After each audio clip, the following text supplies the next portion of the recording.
Hi hello welcome back to my channel. ತನ್ನನ್ನು ದಿಟ್ಟಿಸಿ ನೋಡ್ತಿದ್ದ ತನ್ನ ಹೆಂಡತಿಯ ಗಡ್ಡವನ್ನ ಹಿಡಿದು ಮುದ್ದಾಡಿದ ರಾವಣ. ಯಾಕೆ ಚೆಲುವೆ, ಮಾವನನ್ನ ಹೀಗೆ ರೊಮ್ಯಾಂಟಿಕ್ ಆಗಿ ನೋಡ್ತಿದ್ಯಾ? ನೀನು ನೋಡ್ತಾ ನೋಡ್ತಾ ನನಗೆ ಮೂಡ್ ಏರ್ತಾ ಇದೆ ಅಲ್ವಾ? ಅದಾದ್ಮೇಲೆ ಇಲ್ಲೊಂದು ಮಸಾಲ ಸಿನಿಮಾ ನೋಡ್ಬೇಕಾದ ಪರಿಸ್ಥಿತಿ ನಿನಗೆ ಬಂದ್ಬಿಡತ್ತೆ ಎಂದು ಒಂದು ಕಣ್ಣು ಮಿಟುಕಿಸಿ ರಾವಣ ಒಂಥರ ಹೇಳ್ತಾ ಇದ್ದ. ಅವನು ಹೇಳಿದ್ದನ್ನ ಕೇಳಿ ಅವನ ಎದೆಗೆ ಪಟಪಟನೆ ಹೊಡೆದವಳು, ಫ್ರಾಡ್ ನೀನು, ಯಾವಾಗ ನೋಡಿದ್ರು ನಿನ್ಗಿದೇ ಯೋಚನೆ. ಅಷ್ಟೊಂದು ದೊಡ್ಡ ಕೆಲಸವೆಲ್ಲ ಮಾಡಿಬಿಟ್ಟು ನಿನಗೆ ಹೇಗೆ ಈಗ ಸಾಧಾರಣವಾಗಿ ಇರೋಕ್ಕೆ ಸಾಧ್ಯವಾಗುತ್ತೆ? ಅದು ಎಲ್ಲವನ್ನ ನೀನೇ ಮಾಡಿ ನನ್ನ ಹತ್ರ ಜಗಳವಾಡಿ ಕೋಪ ಮಾಡ್ಕೊಂಡು ಬರ್ತೀಯಾ? ನಿನಗೆ ಕೊಬ್ಬು ಜಾಸ್ತಿ ಕಣೋ ಎಂದು ಅವನ ಎದೆಗೆ ಹೊಡೆಯುತ್ತಾ ಆಕೆ ಅವನನ್ನ ಬಯ್ಯತೊಡಗಿದಳು. ಅವಳ ಕೈಯನ್ನ ಹಿಡಿದು ಅವಳ ಮೇಲೆ ತನ್ನ ಸಂಪೂರ್ಣ ಭಾರವನ್ನ ಹಾಕಿ ಮಲಗಿದವನು ಅವಳ ಶಂಖದಂತಹ ಕತ್ತಿನಲ್ಲಿ ತನ್ನ ತುಟಿಗಳಿಂದ ಮೆರವಣಿಗೆಯ ಮಾಡಲು ಪ್ರಾರಂಭಿಸಿದ. ಅಯ್ಯೋ, ಉಸಿರಾಡಲು ಆಗ್ತಿಲ್ಲಪ್ಪ. ಚೆನ್ನಾಗಿದೆ. ಕಾಡ್ ಕೋಣ ಥರ ಇದ್ಕೊಂಡು ನನ್ನ ಮೇಲೆ ಈಗ ಮಲಗ್ತೀಯಲ್ಲ, ನಿನಗೆ ಸ್ವಲ್ಪನಾದ್ರೂ ಮನಸ್ಸಾಕ್ಷಿ ಇಲ್ವಾ? ಹೇಳೋ ರಾಕ್ಷಸ ಎಂದು ಆಕೆ ಉಸಿರುಗಟ್ಟುತ್ತಾ ಕಿರ್ಚಿದ್ಲು. ಅವಳ ಕತ್ತಿಗೆ ನರಕ್ಕೆಂದು ಕಚ್ಬಿಟ್ಟ ರಾವಣ. ಅಯ್ಯೋ ಅಮ್ಮ ಎಂದು ಆಕೆ ನೋವಿನಿಂದ ಕಿರುಚಿದಳು. ಅವಳ ಮೇಲಿದ್ದ ತನ್ನ ಭಾರವನ್ನ ಕೊಂಚ ಪಕ್ಕಕ್ಕೆ ಸರಿಸಿ ಅವಳ ಎದೆಯ ಮೇಲೆ ಬಿದ್ದವನು ಅವಳ ನಡುವಿಗೆ ಕೈ ಹಾಕಿ, ನಾನೇ ಎಲ್ಲ ತಪ್ಪು ಮಾಡಿದೆ ಅಂತಾನೆ ಇಟ್ಕೊ. ಅದಕ್ಕಾಗಿ ನನಗೆ ಕೋಪ ಬರೋ ಹಾಗೆ ನೀನು ಮಾತನಾಡ್ತೀಯಾ? ಅದಕ್ಕೆ ನಾನು ನಿನ್ನನ್ನು ಸ್ವಲ್ಪ ಉರ್ಸ್ದೆ ಅಷ್ಟೆ. ಇದರಲ್ಲಿ ಏನು ತಪ್ಪಿದೆ? ಸೇಡಿಗೆ ಸೇಡ್ ತೀರಿಸ್ಕೊಂಡೆ ಎಂದು ಅವಳ ಎದೆಯ ಮೇಲೆ ಸೀರೆಯ ಮೇಲೆ ಮುದ್ದು ನೀಡುತ್ತಾ ಹೇಳ್ದ. ಅವನನ್ನ ತನ್ನ ಮೇಲಿಂದ ತಳ್ಳಿ ಎದ್ದು ನಿಂತವಳು ಮೆಲ್ಲಿಸಿರು ಕೇಳಿಸಿರು ತೆಗೆದುಕೊಳ್ಳುತ್ತಾ ಸೊಂಟದ ಮೇಲೆ ಕೈ ಇಟ್ಟು ಅವನನ್ನ ದಿಟ್ಟಿಸಿ ನೋಡಲು ತೊಡಗಿದಳು. ಆಕೆ ತಳ್ಳಿಬಿಟ್ಟ ತಕ್ಷಣ ಸರಿ ಹೋಗಿ ಕುಳಿತುಕೊಂಡವನು ಎದ್ದು ಕುಳಿತು ಅವನನ್ನೇ ಅಣು ಅಣುವಾಗಿ ರಸಿಕತೆಯಿಂದ ನೋಡಿದ. ಅವಳ ಆ ನೋಟದಲ್ಲಿದ್ದ ನಾಚಿಕೆಯನ್ನ ತಡೆಯಲಾಗದವಳು, ಮೊದಲು ನೀನು ಹೋಗಿ ಸ್ನಾನ ಮಾಡ್ಕೊಂಡು ಬಾ, ನಮ್ಮ ಮನೆಗೆ ಹೊರಡೋಣ. ಇನ್ನು ಎಷ್ಟು ಹೊತ್ತು ಇಲ್ಲೇ ಇರೋದು? ಮೊದಲು ಹೋಗು ಎಂದು ಅವನ ಕೈಯನ್ನ ಹಿಡಿದು ಎಳೆಯಲು ಆಗದೆ ಮತ್ತೆ ಎಳ್ಕೊಂಡು ಬಂದು ಬಾತ್ರೂಮ್ ಒಳಗೆ ತಳ್ಳಿದ್ಲು. ಹೊರಗೆ ಹೋಗಲು ಪ್ರಯತ್ನಿಸಿದಾಗ ಅವಳನ್ನ ಕೂಡ ಹಿಡಿದು ಒಳಗೆ ಎಳೆದು ಬಾಗಿಲು ಮುಚ್ಚಿದನು. ಶವರ್ ಆನ್ ಮಾಡಿದ ಇಬ್ಬರು ನೀರಿನಲ್ಲಿ ನೆನೆಯಲು ತೊಡಗಿದ್ರು. ಲೇ, ಏನ್ ಮಾಡ್ತಿದ್ಯಾ ಎಂದು ಮತ್ತೆ ಕಿರುಚಿದಳು. ನನ್ನನ್ನು ಬಿಡೋ, ನಾನು ಈಗಾಗಲೇ ಸ್ನಾನ ಮಾಡಿದ್ದೀನಿ ಅಂತ ಹೇಳ್ದೆ ಅಲ್ವಾ? ನೋಡು, ಮತ್ತೆ ನೆನೆಸ್ಬಿಟ್ಟೆ ನನ್ನ ಎಂದು ಆಕೆ ಕಿರುಚಿ ಅವನ ಹಿಡಿತದಿಂದ ಬಿಡಿಸ್ಕೊಂಡು ಹೊರಗೆ ಬರಲು ಪ್ರಯತ್ನಿಸಿದ್ಲು. ಸಂಪೂರ್ಣವಾಗಿ ಅವಳನ್ನ ತನ್ನೊಂದಿಗೆ ಬಿಗಿಯಾಗಿ ಅಪ್ಪಿಕೊಂಡು ಅವಳನ್ನ ನೆನೆಯುವಂತೆ ಮಾಡಿದವನು ತನ್ನ ತುಟಿಗಳಿಂದ ಅವಳ ತುಟಿಯನ್ನ ಮುಚ್ಚಿ ಮತ್ತೆ ಒಂದು ಮಿಲನವನ್ನ ಸಿಹಿಯಾಗಿ ನಡೆಸಲು ಪ್ರಾರಂಭಿಸಿದ. ಬಾತ್ರೂಮ್ ಒಳಗೆ ಬೆಳಿಗ್ಗೆ ಕಣ್ರೆಪ್ಪೆ ತೆಗೆದು ಎದ್ದ ಹರ್ಷಿಕಾ ಕಂಡಿದ್ದು ಏನೆಂದ್ರೆ, ತನ್ನ ಜಾಗದಿಂದ ತಾನೇ ಸರಿದು ತನ್ನವನ ಎದೆಯಲ್ಲಿ ಆಶ್ರಯ ಪಡೆದು ಮಲಗಿರುವುದನ್ನ. ಅವನನ್ನು ಅಷ್ಟೊಂದು ಹತ್ತಿರದಲ್ಲಿ ನೋಡಿದವಳು ತಾನಿರುವ ಸ್ಥಿತಿಯನ್ನ ಕಂಡು ತನ್ನ ತಲೆಗೆ ತಾನೇ ಹೊಡೆದುಕೊಂಡಳು. ನಾವು ಹೀಗೆ ಮಲಗಿರುವುದನ್ನ ಅವರು ನೋಡ್ಬಿಟ್ರೆ ಅಷ್ಟೇ, ನನ್ನ ಬಗ್ಗೆ ಏನು ಅಂದ್ಕೊಳ್ತಾರೋ ಅವರು ಎಂದು ತನ್ನಷ್ಟಕ್ಕೆ ತಾನೇ ಗುಣುಗಿಕೊಂಡಳು. ಅವನಿಂದ ಹೇಳಲು ಪ್ರಯತ್ನಿಸಿದಾಗ ಅವಳನ್ನ ನಡುವಿನಿಂದ ಬಳಸಿ ತನ್ನ ಕಬ್ಬಿಣದಂತಹ ಕೈಗಳಿಂದ ಇನ್ನಷ್ಟು ಬಿಗಿಯಾಗಿ ಅಪ್ಪಿಕೊಂಡು ಚೆನ್ನಾಗಿ ನಿದ್ರಿಸಲು ತೊಡಗಿದ ಸೈತ್ರನ್. ಅವಳ ನೆತ್ತಿಯ ಮೇಲೆ ಗಡ್ಡವನ್ನ ಊರ್ಕೊಂಡು ಅವನ ಕೃತ್ಯದಿಂದ ತತ್ತರಿಸಿದವಳು ಅವನ ಕೈಯನ್ನ ಸರಿಸಲು ಪ್ರಯತ್ನಿಸಿದಳು. ಅದು ಸಾಧ್ಯವಾಗದೆ ಹೋಯಿತು. ಮೆಲ್ಲಗೆ ಅವನ ಕೈಯನ್ನ ಕೆರೆದು ನೋಡಿದಳು. ಅವನು ಏಳದೆ ಹೋಗಲು ಆಕೆ ಮತ್ತೆ ಮತ್ತೆ ಗೀಚಿದಳು. ಅವನಿಂದ ಯಾವುದೇ ಪ್ರತಿಕ್ರಿಯೆ ಬರಲಿಲ್ಲ. ಅದರಲ್ಲಿ ಬೇಸರಗೊಂಡವಳು ಏನೋ ಯೋಚಿಸಿದವಳಾಗಿ ತಟ್ಟನೆ ಅವನ ಭುಜಕ್ಕೆ ಕಿತ್ಹಿಟ್ಲು. ಅದಕ್ಕೆ ಮುಖ ಸುಕ್ಕುಗಟ್ಟಿಸಿ ಕಣ್ಣು ತೆರೆದವನು ಅಷ್ಟೊಂದು ಹತ್ತಿರದಲ್ಲಿ ಹರ್ಷಿಕಾಳನ್ನ ಕಂಡು ಆಶ್ಚರ್ಯದಲ್ಲಿ ಕಣ್ಣುಗಳನ್ನ ಅಗಲಿಸಿದ. ಹರ್ಷಿಕಾ ಸಂಕಟದಿಂದ ಅವನ ನೋಟಕ್ಕೆ ತಲೆ ತಗ್ಗಿಸಿದಳು. ಅವಳ ನಡವಳಿಕೆಯಿಂದ ಗೊಂದಲಗೊಂಡವನು ಆಮೇಲೆಯೇ ಅವರಿಬ್ಬರು ಇರುವ ಸ್ಥಿತಿಯನ್ನ ಅರಿತು ಅವಳನ್ನ ತನ್ನಿಂದ ದೂರವಿರಿಸಿದ. ಅವನ ಕೈಗಳು ಬಿಡುಗಡೆಯಾದ ತಕ್ಷಣ ತಟ್ಟನೆ ಅವನಿಂದ ಬೇರ್ಪಟ್ಟು ಎದ್ದು ನಿಂತಳು. ಅದು ಸಾರಿ, ನಾನು ಏನೋ ನಿದ್ರೆಯಲ್ಲಿ ತಿಳಿಯದೆ ಎಂದು ತಡವರಿಸಿದಳು. ನನಗೆ ಕಾಫಿ ಮಾಡ್ಕೊಂಡು ತಗೊಂಡು ಬಾ, ತಲೆ ತುಂಬಾ ನೋಯ್ತಿದೆ, ನಾನು ಹೋಗಿ ಸ್ನಾನ ಮಾಡಿ ಬರ್ತೀನಿ ಎಂದು ಏನು ನಡೆಯದಂತೆ ಹೇಳಿ ಅವನು ಬಾತ್ರೂಮ್ ಒಳಗೆ ಹೋಗ್ಬಿಟ್ಟ. ಹೋಗುವ ಅವನನ್ನ ನೋಡಿದವಳು ಹಬ್ಬ ಎಂದು ಕಣ್ಣು ಬಿಟ್ಟು ಇನ್ನೆಷ್ಟು ಹೊತ್ತು ಬಾತ್ರೂಮ್ ಬಾಗಿಲನ್ನೇ ನೋಡ್ತಾ ಇರಲು ಪ್ಲಾನ್ ಮಾಡ್ತಿರ್ತೀಯ? ಹೋಗು, ಹೋಗಿ ಬೇಗ ಕಾಫಿ ತಗೊಂಡ್ ಬಾ ಅಮ್ಮು ಎಂದು ಅವನು ಬಾತ್ರೂಮ್ ಒಳಗಿನಿಂದ ಕಿರುಚಿದ. ಅವನ ಆ ಅಮ್ಮು ಎಂಬ ಹೊಸ ಬಗೆಯ ಕರೆಯಿಂದ ತಾನಾಗಿ ಅವಳ ದೇಹ ರೋಮಾಂಚನಗೊಂಡಿತು.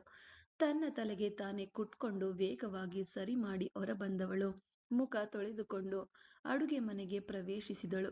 ಅಲ್ಲಿ ಈಗಾಗಲೇ ಊರ್ಮಿಳಾ ಬೆಳಗಿನ ಉಪಹಾರವನ್ನ ತಯಾರಿಸುತ್ತಿದ್ರು.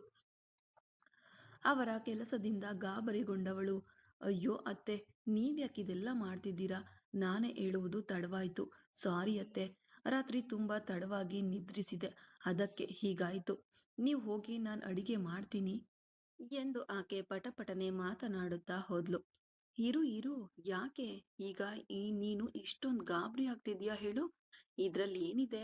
ಅಡುಗೆ ಮಾಡುವುದು ಸಾಮಾನ್ಯ ವಿಷಯ ತಾನೇ, ಇದಕ್ಯಾಕೆ ನಿನ್ಗಿಷ್ಟೊಂದು ಆತಂಕ ಎಂದು ಅವಳನ್ನ ಸಮಾಧಾನ ಪಡಿಸಿದ ಊರ್ಮಿಳಾ ಅವಳ ಕೈಯಲ್ಲಿ ಅವಳಿಗಾಗಿ ಮಾಡಿದ ಒಂದು ಕಪ್ ಕಾಫಿ ನೀಡಿ ಕುಡಿಯಲು ಹೇಳಿದ್ರು. ಆಕೆ ಹಿಂಜರಿಕೆಯಿಂದ ಅದನ್ನ ಪಡ್ಕೊಂಡು ಅಡುಗೆ ಮನೆಯಲ್ಲಿದ್ದ ಡೈನಿಂಗ್ ಟೇಬಲ್ನಲ್ಲಿ ಕುಳಿತು ಅದನ್ನ ಕುಡಿಸಿ ಮುಗಿಸಿದಳು. ವೇಗ ವೇಗವಾಗಿ ಇನ್ನೊಂದು ಕಪ್ ಕಾಫಿ ತೆಗೆದುಕೊಂಡು ತಮ್ಮ ಕೋಣೆಯತ್ತ ಓಡಿದಳು ತನ್ನವನನ್ನ ನೋಡಲು. ಅವಳ ಈ ನಡವಳಿಕೆಗೆ ನಕ್ಕವರು, ನನ್ನ ಮಗನ ಮೇಲೆ ತುಂಬಾ ಪ್ರೀತಿಯಿಂದಲೇ ಇದ್ದಾಳೆ, ಇವಳನ್ನ ಬಿಟ್ಟು ಬೇರೆ ಯಾರು ಅವನಿಗೆ ಸೂಕ್ತವಾದವಳಾಗ್ತಿರ್ಲಿಲ್ಲ ಎಂದು ತನ್ನಷ್ಟಕ್ಕೆ ತಾನೇ ಹೇಳಿಕೊಂಡವರು ಸಂತೋಷದಿಂದ ತಮ್ಮ ಕೆಲಸಗಳನ್ನ ನೋಡಿಕೊಳ್ಳಲು ತೊಡಗಿದರು. ಹರ್ಷಿಕಾ ತಮ್ಮ ಕೋಣೆಗೆ ಪ್ರವೇಶಿಸಿದಾಗ ಆಫೀಸ್ಗೆ ಹೊರಡುವಂತೆ ತಯಾರಾಗಿದ್ದನು. ಶೂ ಲೇಸ್ ಕಟ್ಟಿಕೊಳ್ಳುತ್ತಾ ಹಾಸಿಗೆಯ ಮೇಲೆ ಕುಳಿತಿದ್ದ. ಅವನ ಹತ್ತಿರ ಹೋದವಳು, ಕಾಫಿ ಎಂದು ಮೆಲ್ಲನೆಯ ಧ್ವನಿಯಲ್ಲಿ ಅವನ ಮುಂದೆ ಕಾಫಿ ಕಪ್ ಚಾಚುತ್ತಾ ಹೇಳಿದಳು. ಅವಳನ್ನ ನೋಡಿ ಒಂದು ಕಿರು ನಗೆಯನ್ನ ತುಟಿಯಲ್ಲಿ ತಂದವನು ಅದನ್ನ ಪಡೆದು ಥ್ಯಾಂಕ್ಸ್ ಎಂದು ಹೇಳಿ ಕಾಫಿ ಕುಡಿಯಲು ಪ್ರಾರಂಭಿಸಿದ. ಅವಳು ಏನು ಮಾಡುವುದೆಂದು ತಿಳಿಯದೆ ಆಕೆ ಮುಖ ನೋಡುತ್ತಾ ನಿಂತಿರಲು, ನಿನ್ನ ಡ್ರೆಸ್ ಅಂದರೆ ಇಲ್ಲಿಂದ ಪ್ಯಾಕ್ ಮಾಡಬೇಕೆಂದ್ರೆ ಪ್ಯಾಕ್ ಮಾಡಿಬಿಡು ಅಮ್ಮು, ನಾವು ನಮ್ಮ ಮನೆಗೆ ಹೊರಡೋಣ ಎಂದು ಅವನು ಹೇಳಿದ. ಅವನು ಹೇಳಿದ್ದನ್ನ ಕೇಳಿ ಹಿಂಜರಿಕೆಯಿಂದ ನೋಡಿದವಳು, ಅದು ಅಮ್ಮ ಅಪ್ಪನ ಹತ್ರ ಒಂದು ಮಾತು ಹೇಳಿ ಹೊರಡ್ಲಾ ಎಂದು ಮೆಲ್ಲನೆಯ ಧ್ವನಿಯಲ್ಲಿ ಕೇಳಿದ್ಲು. ಆಲ್ರೆಡಿ ನಾನು ಮಾವನಿಗೆ ಕಾಲ್ ಮಾಡಿ ಹೇಳ್ಬಿಟ್ಟಿದ್ದೀನಿ, ಅವರು ಏನು ತೊಂದರೆ ಇಲ್ಲ ಅಂತ ಹೇಳಿದ್ದಾರೆ. ಇವಾಗ ಅತ್ತೆಯು ಮಾವನು ಇಲ್ಲಿಗೆ ಬಂದು ನಮ್ಮನ್ನ ಇಲ್ಲಿಂದ ನಮ್ಮನೆಗೆ ಕರ್ಕೊಂಡು ಹೋಗಲಿದ್ದಾರೆ ಎಂದು ಅವನು ಹೇಳಿದ. ಅದನ್ನ ಕೇಳಿ ಸರಿ ಎಂದು ತಲೆಯಾಡಿಸಿ ಬಾತ್ರೂಮ್ ಒಳಗೆ ಪ್ರವೇಶಿಸಿದ್ಲು. ಇನ್ನು ಎಷ್ಟು ದಿನಕ್ಕೆ ಹೀಗೆ ಹಿಂಜರಿಯುತ್ತಾ ಪ್ರತಿಯೊಂದು ವಿಷಯಕ್ಕೂ ನನ್ನ ಹತ್ತಿರ ಮಾತನಾಡಲು ಹೋಗ್ತೀಯಾ ಗೊತ್ತಿಲ್ಲ ಎಂದು ತನ್ನಷ್ಟಕ್ಕೆ ತಾನೇ ಅವಳಲ್ಲಿ ಮಾತನಾಡಿಕೊಂಡವನು ಒಂದು ನಿಟ್ಟುಸಿರು ಬಿಟ್ಟ. ವೇಗವಾಗಿ ಸ್ನಾನ ಮುಗಿಸಿ ಹೊರಬಂದವಳು ತನ್ನವನನ್ನ ಕಾಣದೆ ಹುಡುಕ್ತಿದ್ಲು. ಕೆಳಗೆ ಅವನ ಆಕ್ರೋಶದ ಜಗಳವಾಡುವ ಧ್ವನಿಯಷ್ಟೇ ಕೇಳಿಸುತ್ತಿತ್ತು. ಹರ್ಷಿಕಾಗೆ ಅದರಲ್ಲಿ ಗಾಬರಿಯಾಗಿ ಏನೆಂದು ತಿಳಿಯದೆ ಹೆದರಿ ಕೆಳಗೆ ಓಡಿ ಬಂದಳು. ಅಷ್ಟರಲ್ಲಿ ಅಲ್ಲಿದ್ದ ಟೀಫೈ ಮತ್ತು ಸೋಫಾಗಳೆಲ್ಲ ಜಾಗ ಬದಲಾಗಿ ಬೇರೆ ಅರಡೆಯಲ್ಲಿ ಮೊಗಚಿ ಬಿದ್ದಿದ್ದವು. ಅದರಲ್ಲಿ ಗಾಬರಿಗೊಂಡವಳು ವೇಗವಾಗಿ ಅವನ ಬಳಿ ಹೋದಳು. ದೇಹ ಮುದುರುಕೊಂಡು ರೌದ್ರಾವತಾರ ತಾಳಿ ತನ್ನ ಎದುರು ನಿಂತಿದ್ದ ಆದಿಕೇಶವನ್ ಮತ್ತು ಊರ್ಮಿಳಾರನ್ನು ದಿಟ್ಟಿಸಿ ನೋಡುತ್ತಿದ್ದವನ ಬಳಿ ಓಡಿ ಬಂದು ತಡೆದಳು. ಯಾಕಪ್ಪ ಸೊಸೆಯ ಹತ್ತಿರ ಇಷ್ಟೊಂದು ಕೋಪದಿಂದ ಮಾತನಾಡ್ತೀಯ? ನಮ್ಮ ರಾವಣನೇ ಬರ ಹೇಳಿದ ಎಂದು ಆದಿಕೇಶವನ್ ಮೆಲ್ಲನೆಯ ಧ್ವನಿಯಲ್ಲಿ ಹೇಳ್ದ. ಸೊಸೆಯಾಗಿ ಅವಳೇನು ನಿಮ್ಮ ಸೊಸೆಯಲ್ಲ, ಮೊದಲನೆಯದಾಗಿ ನಾನೇ ನಿಮ್ಮ ಮಗನಲ್ಲ ಎಂದಾಗ, ನಾನು ನಿಮ್ಗೆ ಮಗನಲ್ಲ ಅಂತ ಹೇಳುವಾಗ ನನ್ನ ಹೆಂಡತಿ ಹೇಗೆ ನಿಮ್ಗೆ ಸೊಸೆ ಆಗ್ತಾಳೆ ಎಂದು ಸೈತ್ರಾನ್ ಗರ್ಜಿಸಿದ. ಅವನನ್ನ ತಡೆಯಲಾಗದೆ ತತ್ತರಿಸಿದ ಹರ್ಷಿಕಾ, ಏನ್ರಿ, ಏನಿದ್ರು ವಯಸ್ಸಿನಲ್ಲಿ ದೊಡ್ಡವರ ಹತ್ರ ಹೀಗ ಮಾತಾಡೋದು ಎಂದು ಆಕೆ ಭಯದಿಂದಲೇ ಹೇಳಿದ್ಲು. ಅವಳನ್ನ ತಿರುಗಿ ಬೆಂಕಿಯಂತಹ ನೋಟವೊಂದನ್ನ ಬೀರಿದ ಅವನು ಅದರಲ್ಲಿ ಆಕೆ ಭಯದಲ್ಲಿ ನಡುಗಿ ತಲೆ ತಗ್ಗಿಸಿಕೊಂಡ್ಳು. ತನ್ನ ನೋಟವನ್ನ ಆದಿಕೇಶವನ್ ಮತ್ತು ಊರ್ಮಿಳಾ ಕಡೆಗೆ ತಿರುಗಿಸಿದವನು, ಮೊದಲು ಇಲ್ಲಿಂದ ನೀವಿಬ್ರು ಹೊರಡಿ, ಹೋಗುವಾಗ ಹಾಗೆಯೇ ಎಂದು ತನ್ನ ಮಾತನ್ನ ಮಧ್ಯದಲ್ಲಿ ನಿಲ್ಲಿಸಿದವನು ಅಲ್ಲಿ ಗೋಡೆಯ ಪಕ್ಕದಲ್ಲಿ ನಿಂತು ತಮ್ಮನ್ನೇ ಕಣ್ಣೀರು ಸುರಿಸುತ್ತಾ ನೋಡುತ್ತಿದ್ದ ಶ್ರಾವಣಿಯ ಕಡೆಗೆ ಕೈ ತೋರಿಸಿದವನು, ಅವಳನ್ನ ಜೊತೆಯಲ್ಲಿ ನಿಮ್ಮೊಂದಿಗೆ ಎಳೆದುಕೊಂಡು ಹೋಗಿ, ಅಣ್ಣ ಬೇಕು ಆಡಮರಿ ಬೇಕು ಅಂತ ಇಲ್ಲಿ ಬಂದು ಪ್ರೀತಿಯ ಹೆಸರಿನಲ್ಲಿ ಡ್ರಾಮಾ ಮಾಡ್ತಿದ್ದಾಳೆ. ಅವಳ ಮುಖ ನೋಡಿದ್ರೇನೆ ನನಗೆ ಹುರಿದುಕೊಂಡು ಬರುತ್ತೆ. ಮೊದಲು ಎಲ್ಲರೂ ಇಲ್ಲಿಂದ ತೊಲಗಿ, ಯಾರನ್ನು ನೋಡಲು ನನಗಿಷ್ಟ ಇಲ್ಲ ಎಂದು ಸೈತ್ರನ್ ಕೋಪದಿಂದ ಕಿರ್ಚ್ತಾ ಇದ್ದ. ಅವರನ್ನ ನಾನೇ ಇಲ್ಲಿಗೆ ಬರ ಹೇಳಿದೆ ಮಿತ್ರ, ಅವರನ್ನ ಹೋಗು ಅಂತ ಹೇಳುವುದಕ್ಕೆ ನನಗೆ ಮಾತ್ರ ಹಕ್ಕಿರೋದು ಎಂದು ಧ್ವನಿ ನೀಡುತ್ತಾ ವೃಷಿಕಾಳೊಂದಿಗೆ ಪ್ರವೇಶಿಸಿದ ರಾವಣ.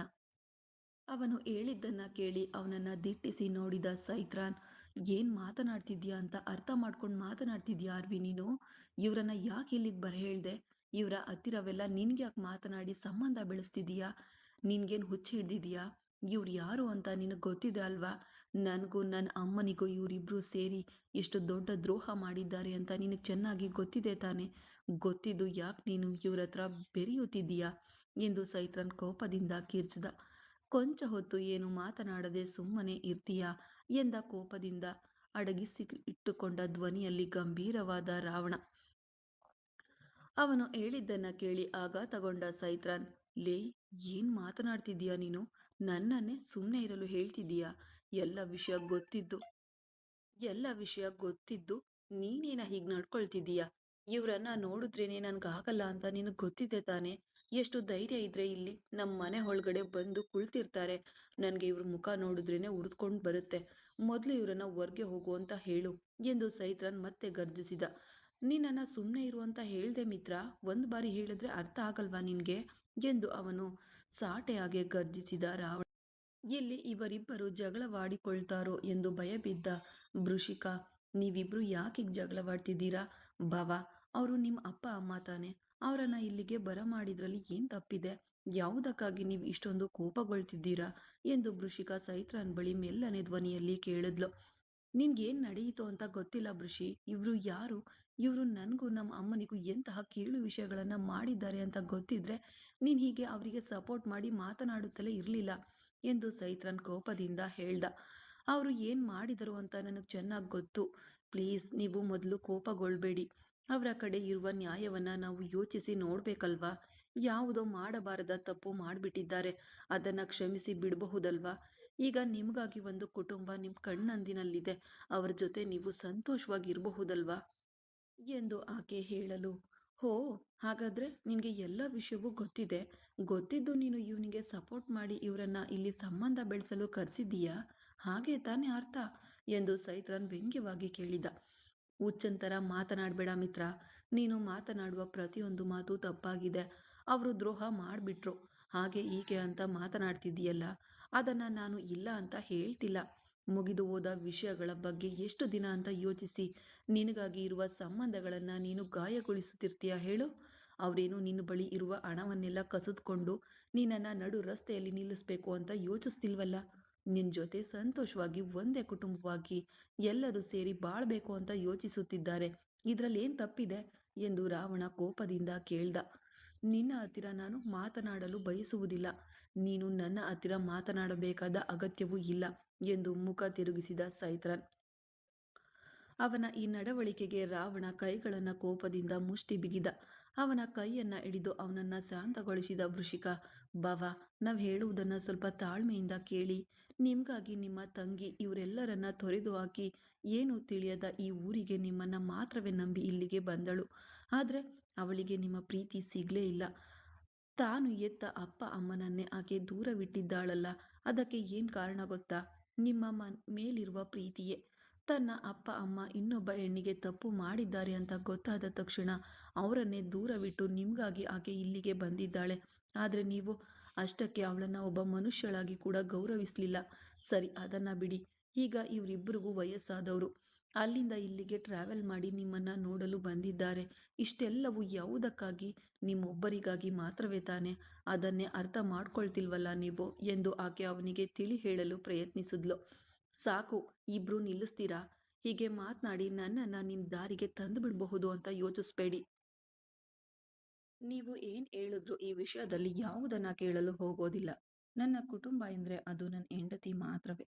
ನನ್ಗಾಗಿ ಈ ಪ್ರಪಂಚದಲ್ಲಿ ಅವಳನ್ನ ಬಿಟ್ಟು ಬೇರೆ ಯಾರು ನನ್ಗಿಲ್ಲ ಎಂದು ಕೋಪದಿಂದ ಕಿರುಚಿದ ಸೈತ್ರಾನ್. ಲೇ, ನಾವ್ ಇಷ್ಟೊಂದು ಹೇಳ್ತಿದ್ದೀವಿ, ನೀನ್ ಯಾವ್ದನ್ನ ಅರ್ಥ ಮಾಡ್ಕೊಳ್ಳದೆ ಹುಚ್ಚಂತರ ಮಾತನಾಡ್ತಿದ್ಯಲ್ಲೋ? ನಿನ್ನ ಕೆನ್ನೆಗೆ ಎರಡೇಟು ಬಾರಿಸಿದ್ರೆ ನಿನ್ಗೆ ಸರಿಯಾಗುತ್ತೆ ಎಂದು ರಾವಣ ಕಿರ್ಚಿದ. ನೀವು ಯಾವುದನ್ನ ಮಾತನಾಡಬೇಕಾದ ಅಗತ್ಯವಿಲ್ಲ ಮಿಸ್ಟರ್ ಆರ್ವಿ ಸರ್. ನಿಮ್ಮ ಕೆಲಸವನ್ನ ಮಾತ್ರ ನೀವು ನೋಡ್ಕೊಳ್ಳಿ. ನಿಮ್ಮ ಕುಟುಂಬದ ವಿಷಯದಲ್ಲಿ ನಾನು ತಲೆ ಹಾಕೋದಿಲ್ಲ. ನೀವು ಕೂಡ ನನ್ನ ವಿಷಯದಲ್ಲಿ ತಲೆ ಹಾಕಬೇಡಿ ಎಂದು ಮಾತುಗಳಿಗೆ ಒತ್ತು ನೀಡಿ ರಾವಣನನ್ನ ನೇರ ನೇರ ನೋಡಿ ಸೈತ್ರಾನ್ ಹೇಳ್ದ. ಅವನ ಮಾತುಗಳಿಂದ ಎಲ್ಲರೂ ಸ್ತಬ್ಧರಾಗಿ ಹೋದ್ರು. ಏನ್ ಮಾತನಾಡ್ತಿದ್ದೀರಾ? ನಿಮ್ಮ ಕುಟುಂಬ ನನ್ನ ಕುಟುಂಬ ಅಂತ ಅವನ ಹತ್ರ ಹೋಗಿ ಬೇರ್ಪಡಿಸಿ ಮಾತನಾಡ್ತಿದ್ದೀರಾ? ಅವನು ನಿಮಗಾಗಿ ನಮ್ಮನ್ನೇ ಇಲ್ಲಿಗೆ ಬರಮಾಡಿದ್ದು. ಹಾಗಿರುವಾಗ ಅವನ ಹತ್ರ ಹೋಗಿ ಕೋಪಗೊಂಡು ಮಾತನಾಡ್ತಿದ್ದೀರಲ್ಲ ಎಂದು ಊರ್ಮಿಳ ಆತಂಕದಿಂದ ಹೇಳಿದ್ಲು. ಸಾಕು, ನಿಮ್ಮ ಡ್ರಾಮಾವನ್ನ ನನ್ನ ಮುಂದೆ ಮಾಡಬೇಕಾದ ಅಗತ್ಯವಿಲ್ಲ.